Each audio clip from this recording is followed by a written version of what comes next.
Ready? Action. In Jamaica is a guy called Joe Higgs, Jimmy Cliff, Derek Morgan, and Bob also influenced me too because we grew up together. And great singers are in Jamaica. And we all influence each other. Love Bob's style. I love all of them style. All of us have different style. It was a good thing. Very happily doing what we did. Write good songs. When you finish school, you go home and you write songs like you're writing a love letter to a girl, you know. So it was very interested doing that.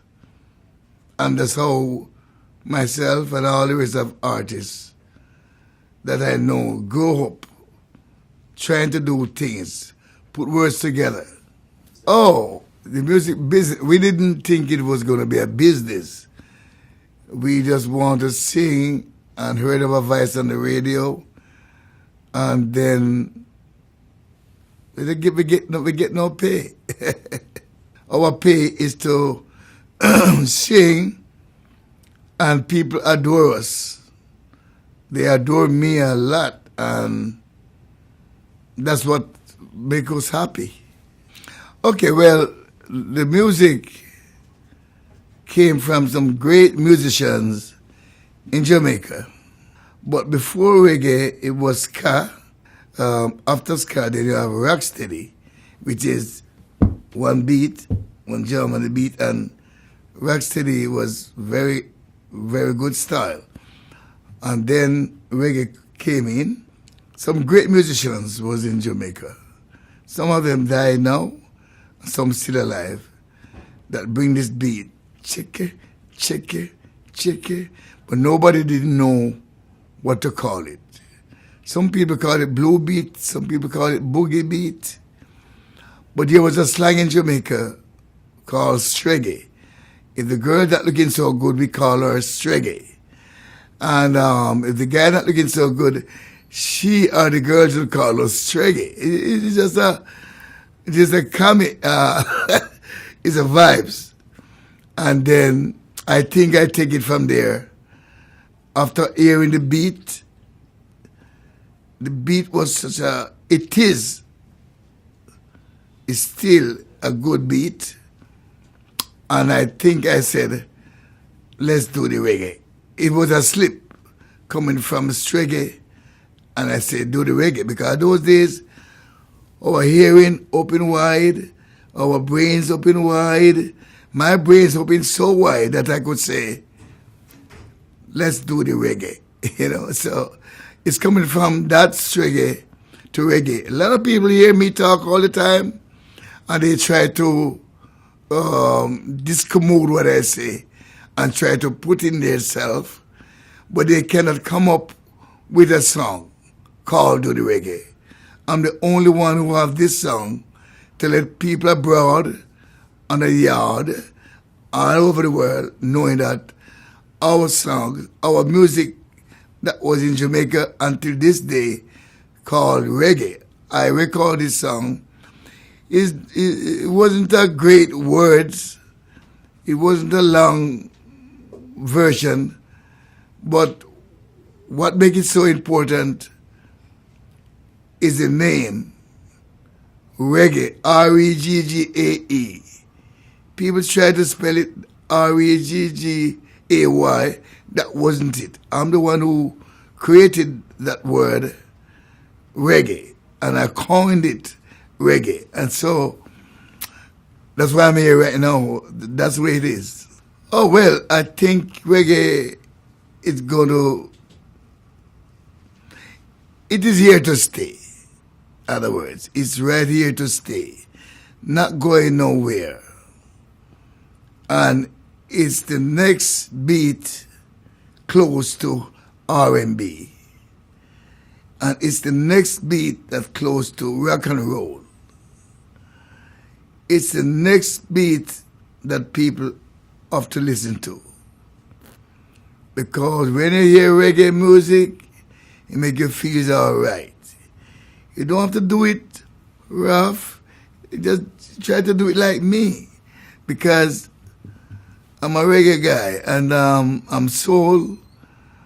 Like R&B, people said my voice sound like rock and roll, R&B, or blues. I have the blues in me, and I have the reggae beat in me. So reggae will be always around. A lot of guys in Jamaica, I don't want to say guys, 'cause they may be mad with me. A lot of friends of mine, a lot of great people in Jamaica that do reggae. I can't even start to call them by name. Great people like Sly and Robbie and Fab Five, all my musicians, my daughter Liba, my next daughter Genevieve. Oh, everyone is doing reggae, and they are doing so good, and that's what keep reggae going today. Freddie McGregor is a good singer, good songwriter, and his children are very good, daughter and sons, and also young coming up, Vermin, that's part of my family also, Roman Virgo. And then you have Chronics. They're doing good works. They are younger people, younger artists than me, and they are doing good job. Good job. Big up yourself, Chronics. You all right, boss? All right. And Jamaica producing a lot of good artists.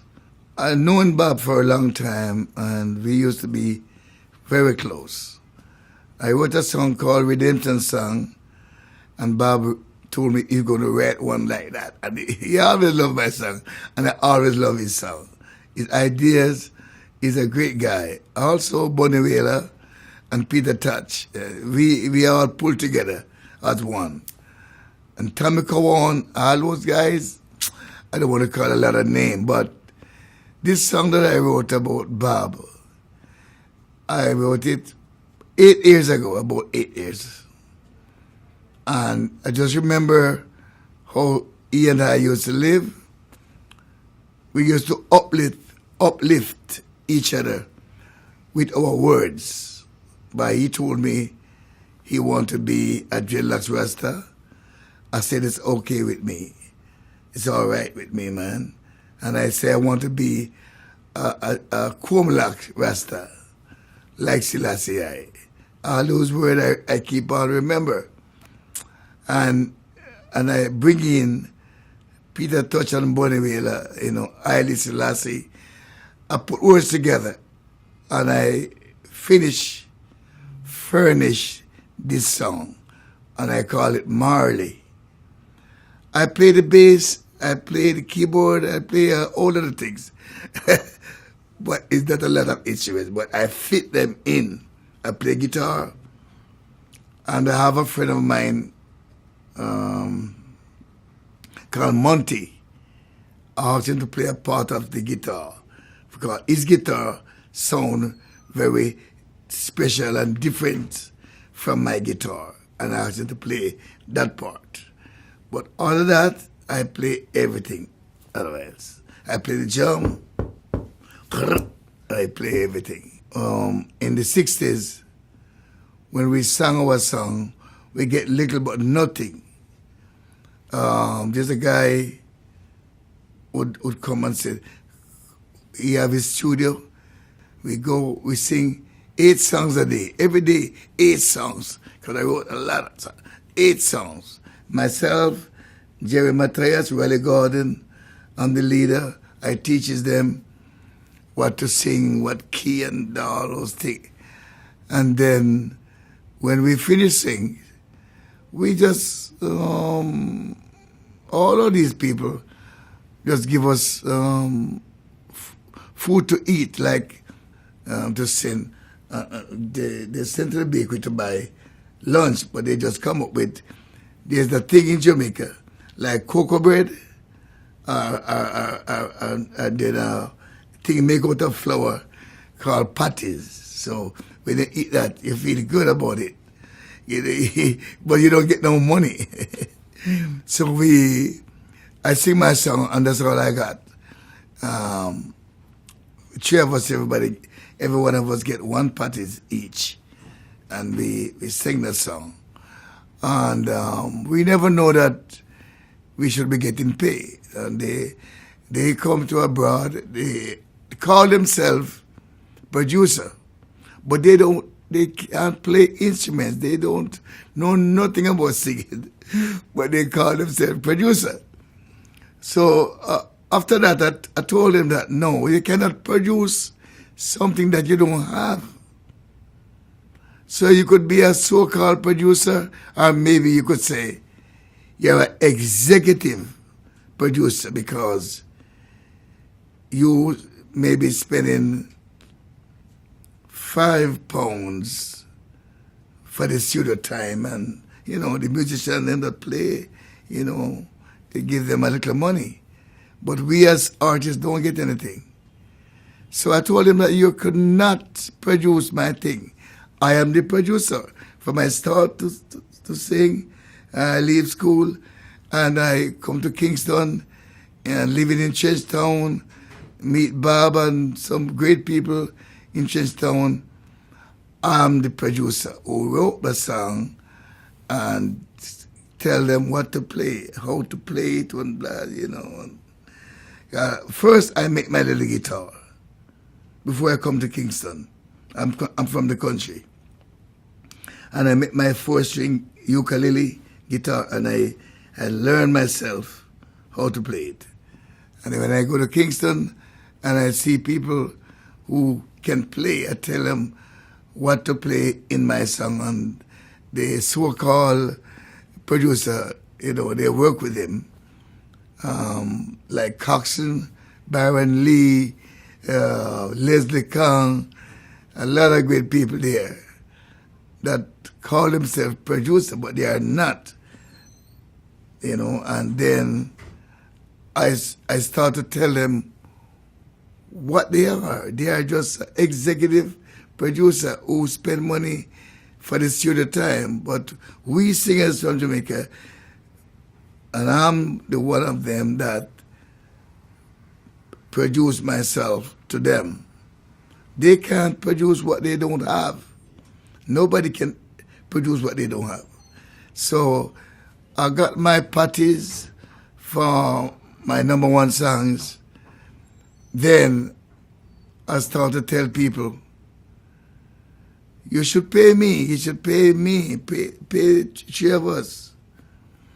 So I wrote songs about some of them too. I wrote this song called Pressure Drop, and I got 1 patties. So I told the guy that, how I get to write this song, I said, pressure gonna drop on you. So I wrote this song, pressure drop, pressure gonna drop on you. Because we didn't want to take it physically to punch him. So that's where it is. Oh, it's just meet the people, make people happy, and that's one of my motives, to make people happy, keep on buying my record. Oh, everywhere people are. Yeah, my future plans is to release, have new management, and have everything new. So it's the same thing from the 60s coming right to this time. I know that everything gonna be all right, and my music has been told, keep on doing that. So my future with my new management and my new company, everything is new, but not new. It was made to be, you understand? And you can look out for my future. I have an ever-living future, never stop. And new music coming, right? New music is coming from here, there, and everywhere, from Toots and the Maytals. Oh, I closed my eyes when I was on the stage. Jimmy Fallon is a great person, and then people, I just leave the way for people to keep on telling me it was so great. It was so. Ask me if it was good, I would say I don't know, but what they say was great. As I see